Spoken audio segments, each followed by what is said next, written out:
Hi class, welcome to Income from Salaries. This is the third chapter that we are taking up. ये साहब उन लोगों के लिए है जो कि नौकरी पेशा इंसान हैं, जो कि नौकरी करना चाहते हैं या उनके क्लाइंट किसी जॉब में हैं और उनको सैलरी इनकम उनकी कंप्यूट करनी पड़ती है। तो अगर आप नौकरी के अंदर में हैं या आप किसी के अंडर में काम कर रहे हैं, आपको सैलरी मिल रही है उस काम के लिए, तो आप इस सेक्शन में, इस इनकम फ्रॉम सैलरीज के अंडर में फॉल कर जाओगे। हाँ, लेटर ऑन जा करके आप ये बोल सकते हो कि साहब मेरा ग्रॉस टोटल इनकम इतना कम था और मेरे को टैक्स नहीं लगना चाहिए and this and that.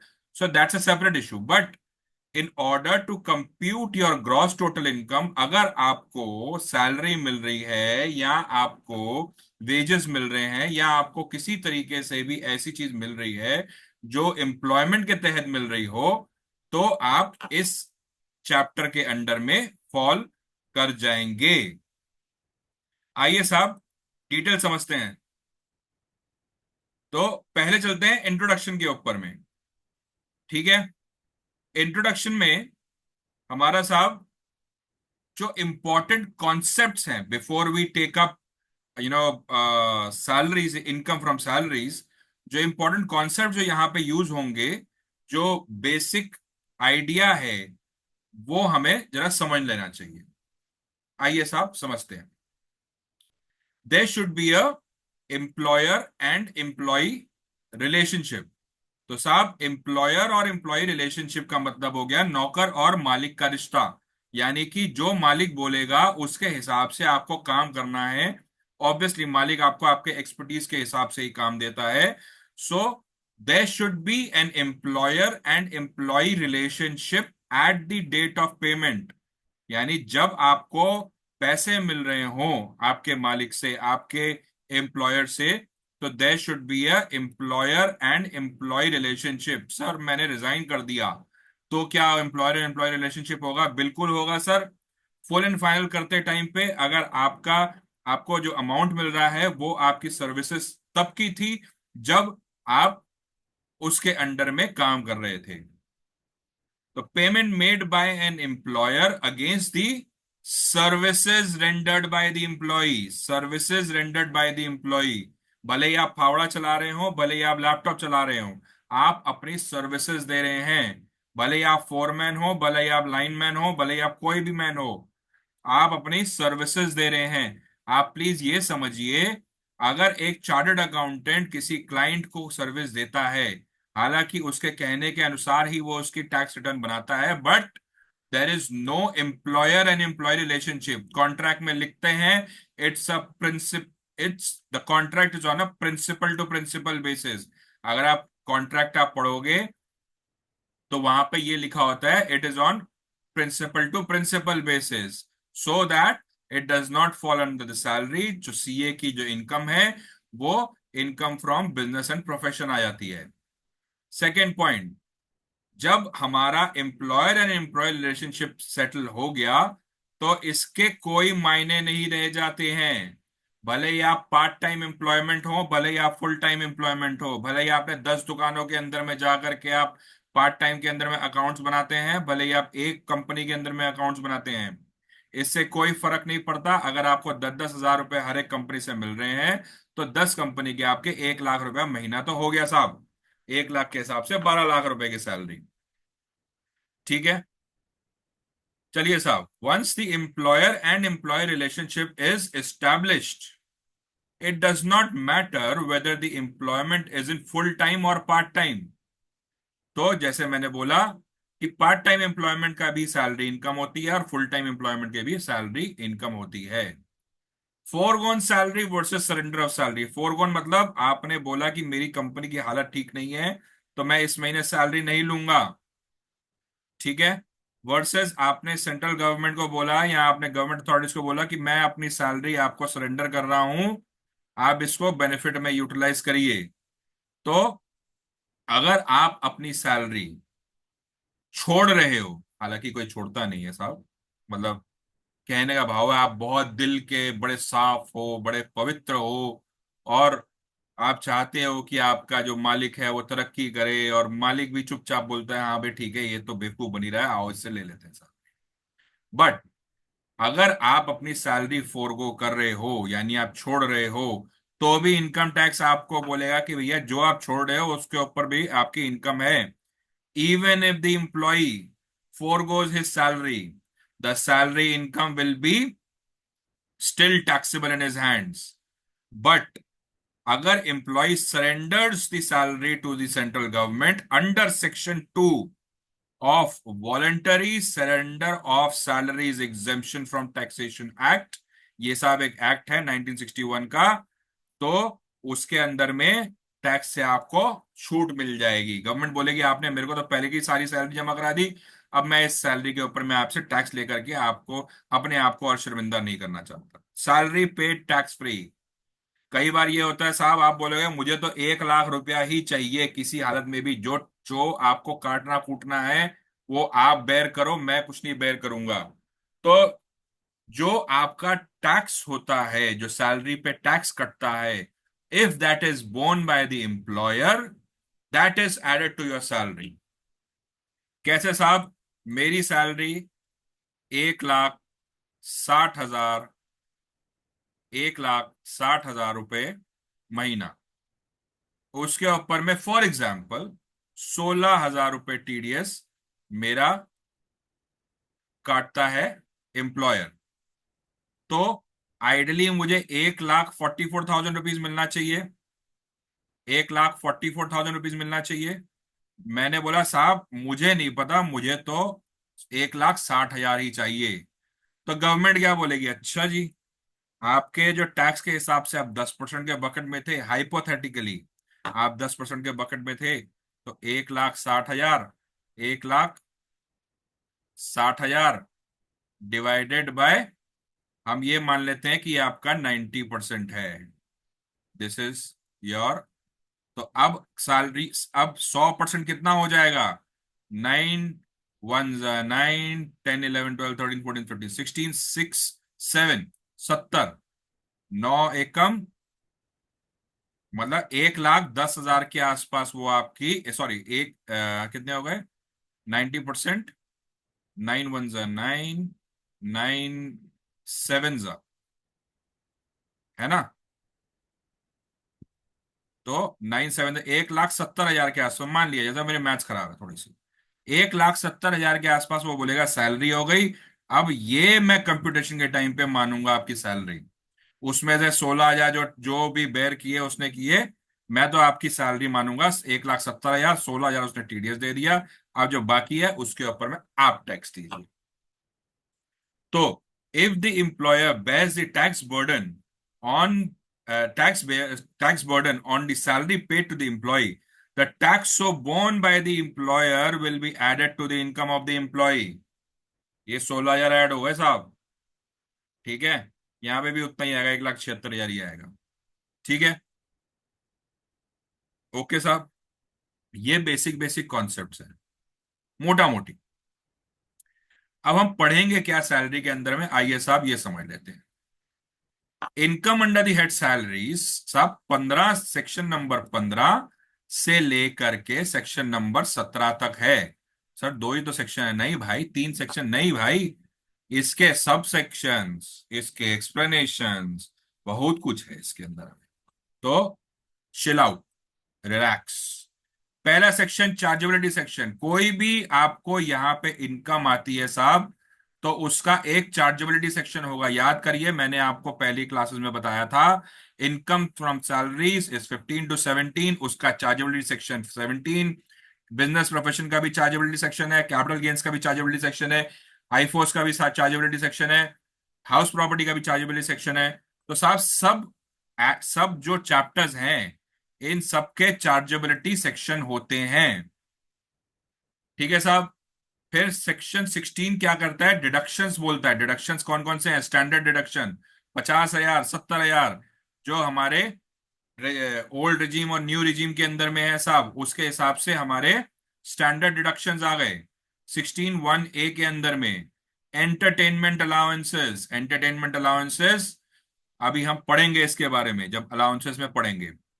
Professional tax, ये तीन मेन डिडक्शंस हैं जो हमारे क्या कहते हैं डिडक्शंस के अंदर में सेक्शन 16 में आते हैं।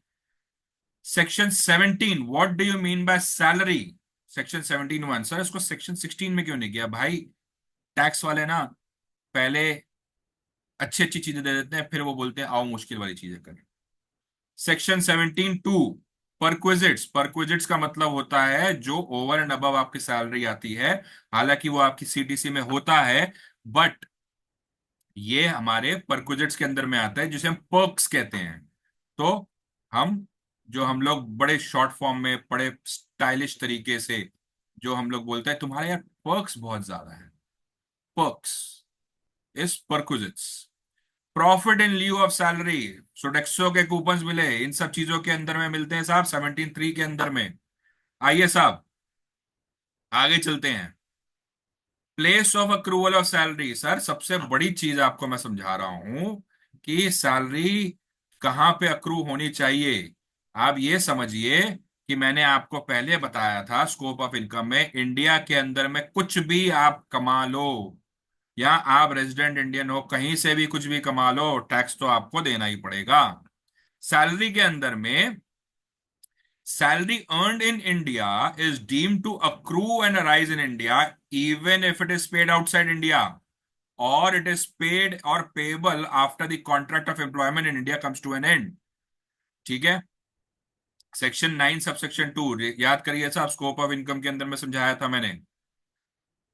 Salaries paid by government to a citizen of India for services outside India is deemed to accrue or arise in India 9(1)(3)। ठीक है, आप इंडियन रेसिडेंट हैं, ये आपको क्या एप्लीकेबल है, आप इंडियन सिटीजन हैं, आपको ये एप्लीकेबल है। ठीक है, इंडिविजुअल एसएससीज who are not citizen of India, बाहर का, तेहरान, ईरान, इजराइल, अभी सबसे हॉट टॉपिक में चल रहा है, entitled to following exemptions in respect of remuneration or salary received by them। कैसे साहब? आइए साहब समझते हैं। ये आपके एग्जेम्पशंस आ गए साहब 10(6) के अंदर में, ये एग्जेम्पशंस मिलते हैं लोगों को। Remuneration received by officials of embassies etcetera of foreign states, जो एम्बसीज में काम कर रहे हैं, जो नॉन सिटीजन ऑफ इंडिया हैं, services as an official of an embassy, high commission, legation मतलब डेलीगेशन वगैरह के ऊपर में आए हुए हैं, commissions, consulate, trade representations of a foreign state. साहब ये क्यों डालना पड़ा? क्योंकि भाई साहब अगर आप इंडिया के अंदर में कमा रहे हैं, आप यहाँ पे एम्बसी के थ्रू से आए हैं, आप तो यहाँ पे रुकना पड़ेगा आपको, तो हम आपको कैसे जाने दे बिना टैक्स दिए? तो बोलते हैं आपका इनकम तो हम जोड़ लेंगे मगर आपको एग्जेम्पशन दे देंगे यहाँ पे। और as a member of the staff of any of these officials. ठीक है, क्या है साहब कंडीशन फुलफिल करनी पड़ेगी इसके लिए, क्या होना चाहिए? हमारे जो गवर्नमेंट के एम्प्लॉयज हैं वहां पे, हमारे जो एम्बसीज के एम्प्लॉयज हैं, उनकी रेम्युनरेशन उस कंट्री के अंदर में एग्जेम्प्ट होनी चाहिए। जैसे हम यहाँ पे आपको एग्जेम्पशन दे रहे हैं, वैसी उस कंट्री में हमारे एम्बसीज के बंदों को एग्जेम्पशन मिलनी चाहिए। The foreign staff should be subject of the other country. British British citizen होना चाहिए, तेहरान का होना चाहिए, पाकिस्तान का होना चाहिए, कहीं का भी हो, इंडिया का सिटीजन नहीं होना चाहिए वो। So that is subject of other country. he should not be engaged in any other business or profession in India। वो किराने की दुकान खोल के बैठ गया, उसको नहीं मिलेगा साहब। हम आप यहाँ पे किराना भी बेचोगे, आप यहाँ पे एम्बसी में भी काम करोगे, इतना प्रॉफिट भी कमाओगे, हमसे पैसा कमाओगे, और हम ही टैक्स नहीं दोगे, ऐसा कैसे हो सकता है? आगे, remuneration received for services rendered in India as an employee of a foreign enterprise। foreign national as an employee of a foreign enterprise, यहां का नहीं, foreign enterprise का, for services rendered by him during the stay in India is exempt from tax। बाहर की enterprise है, उसका काम, उसका बंदा यहां पे काम करने आया, एग्जेम्पशन मिल गई साहब। Foreign enterprise is not engage in the business और ट्रेड इन इंडिया, यहां पे उसका कोई भी ट्रेड लिंक्स नहीं होने चाहिए। employee stay is less than 90 days, should not be greater than 90 days. Remuneration जो उसको मिला वो एम्प्लॉयर की इनकम से डिडक्टेबल नहीं होगा, उसको एक्सपेंस का खर्चा नहीं मिलेगा। ठीक है साहब, यहां के इनकम टैक्स अगर वो फाइल कर, salary received bye a non citizen non resident for services rendered in connection with foreign ship, तो एम्प्लॉयमेंट जो होगा should be on foreign ship.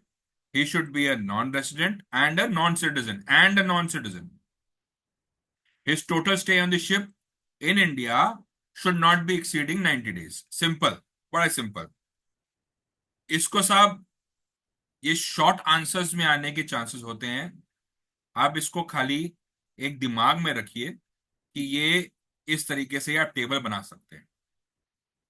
Remuneration received by foreign government employees during their stay in India, तो foreign government employees का remuneration जो during stay in India for specific training, for specific training, मतलब अगर training के लिए आए हैं साहब तो उसके उस केस के अंदर में उनको यहाँ पे कोई भी रेम्युनरेशन मिलती है, स्टे चार्जेस मिलते हैं, पर डीएम मिलता है, मतलब पर डे का जो पैसा मिलता है, अगर ऐसा कुछ मिलता है तो वो एग्जेम्प्ट हो जाएगा। कैसे? Salary received by an employee of a foreign government from their government, मतलब बाहर की गवर्नमेंट से उनको मिलता है पैसा, तो इंडिया के अंदर में जब तक स्टे कर रहे हैं तब तक उनको पैसा एग्जेम्प्ट रहेगा।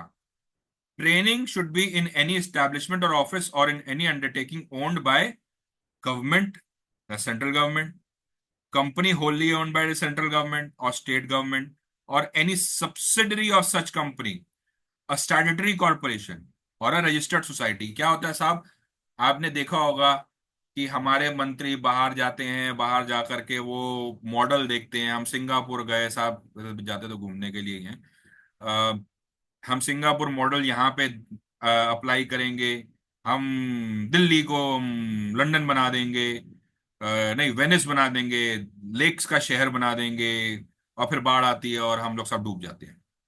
नहीं। सो अगर बाहर के बंदे हमारी कोई केस स्टडी को पढ़ने आ रहे हैं या केस स्टडी को समझने आ रहे हैं, तो उस केस में अगर उनको कुछ पैसे मिलते हैं उनकी गवर्नमेंट की तरफ से, तो ये सारे के सारे एग्जेम्प्ट हो जाएंगे।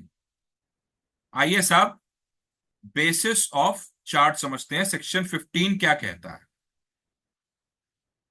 Salary is chargeable to tax either, कैसे?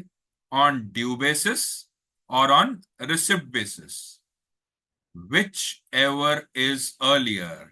अगर ये मेरे यहां पे 31 मार्च को ड्यू हो रही है, सैलरी 31 मार्च को ड्यू हो रही है और मुझे मिली जा करके 1 अप्रैल को, तो 31 मार्च तो मेरा हो गया साहब साल खत्म, 1 अप्रैल मेरा नया साल चढ़ गया, तो ये ड्यू हो गई। इस 31 मार्च वाले पीरियड के अंदर में टैक्स ले लो।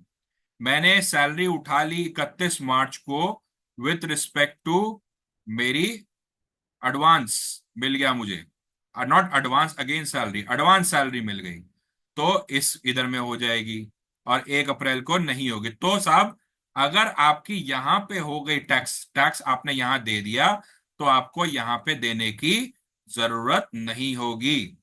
तो इसीलिए ये इंपॉर्टेंट, ये कीवर्ड है साहब, विच एवर इज अर्लियर। ठीक है साहब। एडवांस सैलरी, जैसे मैंने बोला, advance salary and advance against salary, इसका डिफरेंस जो है वो समझिए साहब। Advance against salary is in the nature of loan. आपने कंपनी को बोला मुझे 1 लाख रुपए दे दो, मेरी तनख्वाह से काटते रहना, तो वो एडवांस अगेंस्ट सैलरी हो गया।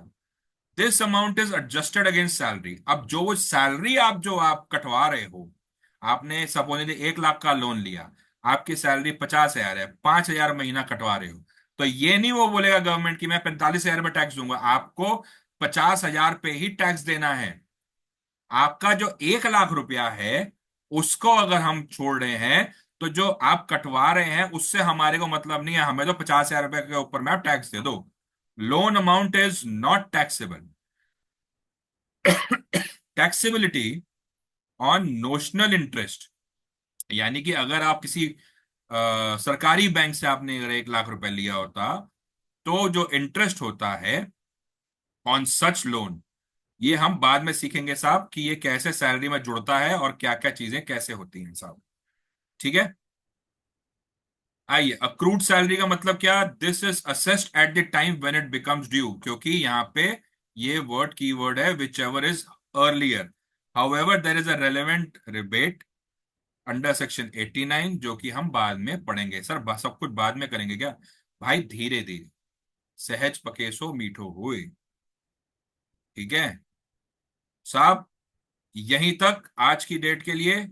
हम लोग नेक्स्ट क्लास में मिलेंगे सेक्शन 17 के साथ। Okay, thank you so much for notes. Please contact this email address, and for any questions you can contact either of the two. Even my email ID or my phone number is mentioned in this. Okay, if you like my videos, please subscribe to my channel. Thank you so much. Bye.